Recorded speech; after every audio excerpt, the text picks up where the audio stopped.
زید حامد صاحب فرماتے ہیں کہ انڈیا کی ایک ہسٹری ہے پاکستان کو وکٹمائز کرنے کی 71 سے آج بھی پانیوں پہ قبضہ. یہ زید حامد صاحب فرما رہے ہیں تو انڈیا کے ساتھ نہ تجارت ہو سکتی ہے نہ صلح ہو سکتی ہے. آپ کیا کہنا چاہیں گے زید حامد صاحب؟ پہلے تو انڈیا کے ساتھ اس کی بات کر لیں. وہ کہہ رہے ہیں انڈیا کے ساتھ تجارت نہیں ہو سکتی, انڈیا کے ساتھ صلح ہو ہی نہیں سکتی. زید صاحب فرماتے ہیں دیکھیں ہمیں جو ہے وہ ہندوستان کے فائدے اور نقصان پر زیادہ غور نہیں کرنا چاہیے جی. ہمیں پاکستان کے فائدے پر غور کرنا چاہیے. کیا پاکستان کا فائدہ ہندوستان کے ساتھ تجارت میں ہے یا نہیں ہے؟ اگر پاکستان کا فائدہ ہے اور ہندوستان کو اگر نقصان نہیں ہو رہا یا نقصان ہو رہا ہے یا اس کو فائدہ ہو رہا ہے تو یہ بیوقوفوں والی بات ہے نا. آپ پاکستان کے اوپر رحم کریں. اس ملک میں دیکھیں 40% سے زیادہ لوگ جو ہیں وہ ایسے گھروں میں رہتے ہیں جہاں پر جانور زندہ نہیں رہ سکتے. آپ کے 60% سے زیادہ بچوں کے پاؤں میں جوتے نہیں ہیں. آپ کے بچے اسکول نہیں جا سکتے, جاتے نہیں ہیں, ان کے پاس ایسے حالات ہی نہیں ہیں. ہم بہت قسم پرسی کی زندگی گزار رہے ہیں. آپ یہ گندی باتیں نہ کریں کہ ہم فلانے سے تجارت کر سکتے ہیں. آپ دیکھیں پاکستان کو فائدہ ہے.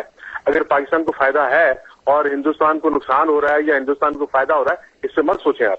اگر پاکستان مضبوط ہو رہا ہے تو آپ پاکستان کو مضبوط کریں. اور میاں نواز شریف جو ہے وہ ان کو عوام کے ان کو ووٹ ملے ہیں. یہ زید حامد صاحب تو اور میں جو ہوں ہم تو کونسل کا الیکشن بھی نہیں جیت سکتے.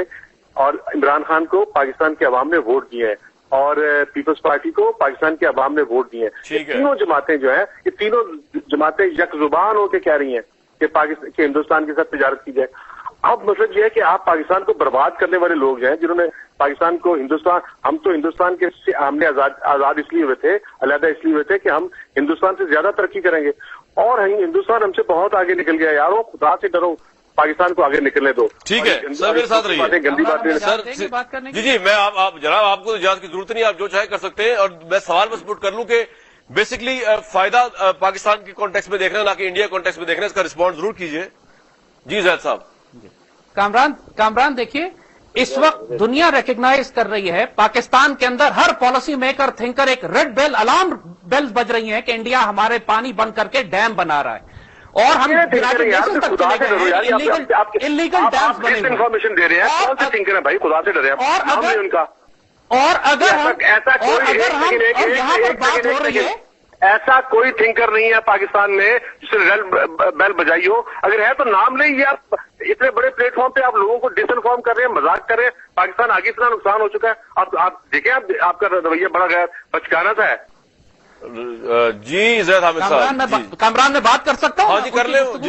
ٹھیک ہے انجم صاحب آپ بغیر نام لیے کسی انٹلیکچوئل کا لیں اس کو.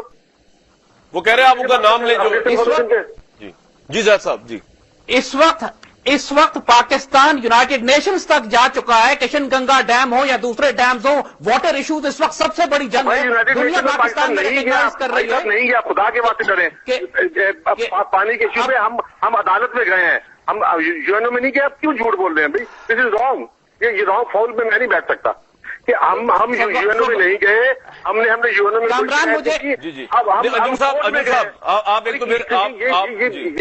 یہ لوگوں کو ڈس انفارم کر کے مجھے بھی بدنام کر رہے ہیں. نہیں آپ کا پوائنٹ آف ویو آ رہا ہے ساتھ ساتھ, لیکن آپ میرے ساتھ رہیے تاکہ میں آپ کا پورا پوائنٹ آف ویو اس کے بعد لوں. پلیز انجم صاحب ساتھ رہنا. آپ نے ہمارے حکمران سچی بات ہے بےغیرت لوگ ہیں. نہ وہ اس وقت نواز شریف صاحب وہی پالیسی چلا رہے ہیں جو مشرف کی پالیسیز تھی, جو زرداری کی پالیسیز تھی. ان کی امریکن پالیسی میں کوئی تبدیلی نہیں ہے. یہ جھوٹ بولتے رہے قوم کے ساتھ کہ میں تبدیلی لے کر آؤں گا.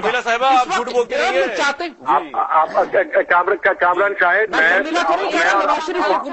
شاہد ایک سیکنڈ, آپ سینئر جرنلسٹ ہیں, میں بھی ایک سینئر آدمی ہوں. یہ پولیٹیشین کو بغیرت کہہ رہے ہیں. آپ دیکھیں کتنی بےحودگی ہے. یہ دیکھیے نا کامران صاحب, شرمی ہے. ایسے لوگ جن کو